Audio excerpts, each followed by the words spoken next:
Hello, it's Nikki. Welcome to Workshop 21.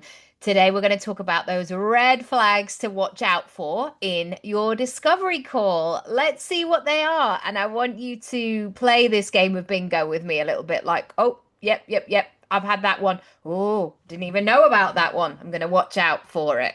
If we are meeting for the first time, this is my very brief overview so we can get to know each other. I'm Nikki. I do lots of things. I'm an actor, I'm a personal brand coach, I'm a speaker, a writer, a creator, a storyteller, so much good stuff. If you're not subscribed to the channel, please do so. I upload these workshops on a very regular basis, and I also have some longer workshops on my website if you'd like to go and check those out. And if you're watching this and you've been here for a while and you're like, I think I've got an idea I want to share with Nikki, this hello at Nicky Raby, say my name properly, hello at nickyraby.com email is the best one, and it just goes directly to me. So no bots, no assistants, it's all me. Okay, why do we firstly want to do this assessment of the red flags? Number one, protect your peace. To have a great connection with your business, to have good mental health, it's really important. And so much of business is spoken in a way of like making more money and doing all the things. And actually protecting your peace is the most important thing, because without that, it's really difficult to create. The second thing I want you to think about is setting and maintaining your standards. So people always say this phrase of you teaching other people how to treat you.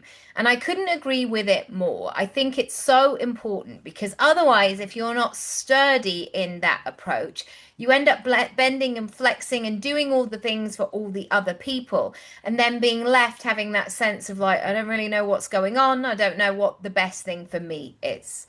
Thirdly, it keeps your energy feeling good. You want to love your business. You want to feel connected to it. You don't want to dread it and hate it and all of these things. So I really want you to have a sense of putting strong foundations in right now and some really great boundaries. Okay, these are my red flag client situations. How many do you recognize? Number one, drama around logistics. Sometimes it can feel like somebody just can't get on the Zoom. There's a thing, what time? I don't know if I can make that work. I've got to pick my kids up. I've got to take my dog to the vets, all of this stuff. And I get that that is very much a part of life. And most of the clients that I go on and work with are juggling, I mean, beyond so much. However, it's about that self-management. And if they are already giving you so much drama, giving you so much information, instead of being there in the present moment, maybe now is not the right time for them to go ahead. Like with a yoga class, you really have to leave your stuff, let's say, whether that's actually physical stuff, your phone, etc., but also your mental stuff at the door, and come into this space ready to practice, ready to be calm, ready to have that sense of what's going on in this room. So really be mindful of that situation. Number two, being really stuck in the past, blaming and shaming other people. It was their fault. It was because of this thing happened. This thing always happens to me. This person did this, and they know every single detail, and they are churning over it again and again and again. Be really mindful in the way that you approach this, because if you don't, you could be their next person that they're going to blame and shame. Number three, this is so popular. They want and need all of the things. Like, I need this and I want that. And I do like the idea of that. And this would be amazing. And I'm really struggling in this area. But they won't take the first step.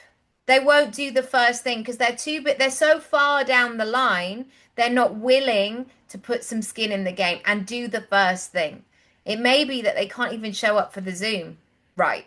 And so their dreams and their grand plans are connected with the version of themselves of who they are right now.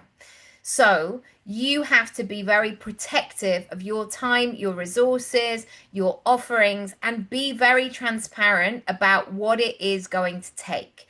And then they can go, oh, I'm not willing to do that. Great, no problem. They will move on. But if they are, they will be coming into it in a transparent way. Money being emotional. I remember having this in the early stages, and it was because I seemed to like continually attract it because my boundaries around money were not great. I remember somebody saying like I've got to pay for this, but this is like honestly like the last money I have, and I really have to make this work because otherwise like I can't put food on the table for my children. And now I'm like if I get a whiff of any of that, I'm like whoa whoa whoa whoa whoa whoa whoa whoa. No, not for me. Feed your children. Feed your children first. Do this business stuff later. You have to go on the um fundamentals, the absolute necessities. I will not be held accountable for somebody not being able to feed their children. That is not on my watch. Number five, holding on to stuckness and making it their whole personality. I remember this very clearly when I worked as an agent. I would interview actors who were interesting, who were great, who filled the gap on our books. And I would have these meetings. We'd go to a lovely place like the Soho Hotel, we'd have the tea, and we would say, right, okay, we've got 30 minutes to talk about this. But what would end up happening is they would talk about all the stuff that hadn't worked before, and also linking to the blaming and the shaming, and this person didn't happen, then this was this fork in the road. And it's like their whole story. And so you can't see anything else because literally that story is like stuck to them. They can't get through the goo of it. And your responsibility always, as a client and as a practitioner, is to be the one who holds the vision going forward. Yes, sometimes there's an amount of undoing and untangling and figuring stuff out, but you have to hold the vision. Whether you're going into somebody else's house to declutter it, you can't just sit on the floor all day and cry over all these things. You have to keep it moving.